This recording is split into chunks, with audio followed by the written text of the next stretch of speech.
Morning. किती छान वाटतं. आपल्याकडं प्रेग्नन्सीसाठी ट्रीटमेंट घेण्यासाठी आलेले टू प्रेग्नन्सी राहणं म्हणजे अर्थात तोही सक्सेस होता. टू हातामध्ये इतकं 3 किलो 300 ग्रामचं सुंदर बाळ घेणं, मला वाटतं ह्याच्यासारखं समाधान दुसरं काही नाही. 300ची मुलगी आहे, अगदी गोरीपाण्याने सुंदर आहे. आम्ही मॅचिंग आहोत.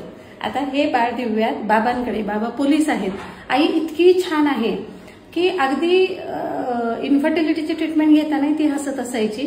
अख्खे 9 महिने ती कायम हसमुख आहे आणि घरची प्रचंड काळजी घेणारी आहे. तर देऊया त्यांच्याकडे. Good morning. कॉंग्रॅच्युलेशन. फादर कुठे गेले? Proud father. आ जाओ. कसं देखणे. 3 किलो 300 ग्राम कन्यारत्न. नशीबवान पप्पा. काय वाजा जरा सगळेजण.